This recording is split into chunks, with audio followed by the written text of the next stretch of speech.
என்னது வீட்டுக்கு solar panel போட்டா மிக்ஸி கிரைண்டர் ஓடாதா? அப்புறம் வாஷிங் மிஷின், ஏசி, டிவி எல்லாம் ஒர்க் ஆகாதா? ஏன் ஓடாது? ஏன் ஒர்க் ஆகாது? அண்ணே இதுல எப்படி எல்லாமே ஒர்க் ஆகும்? இதுல எப்படி ஏறியே போங்கண்ணே. அதிகமா எங்கள்கிட்ட நிறைய பேர் கேட்கக்கூடிய கேள்வி இதை பத்தி நான் கொஞ்சம் விளக்கமா சொல்றேன். அதுக்கு முன்னாடி வணக்கம், அமேஸ் சோலார் டீம்ல இருந்து நான் உங்கள் காளிதாஸ்.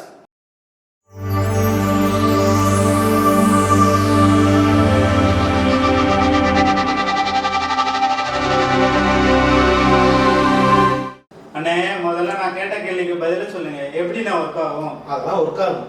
எப்படி அப்படி கேளு சொல்லுடைய கருப்புட்டி தாங்கவே உம்முல கொடுக்கல உம்மா.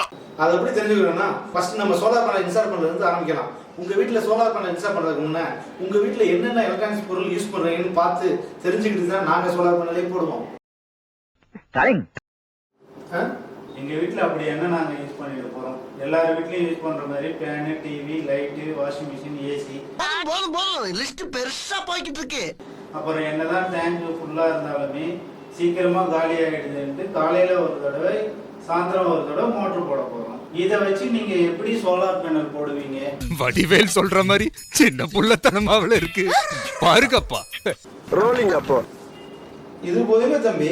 இதை வச்சு கண்ணாடி திருப்பினா ஆட்டோ ஓடுன்ற கதையால இருக்கு இவர் சொல்றது. கண்ணாடி திருப்பினா எப்படி பாட்ட போவாங்க?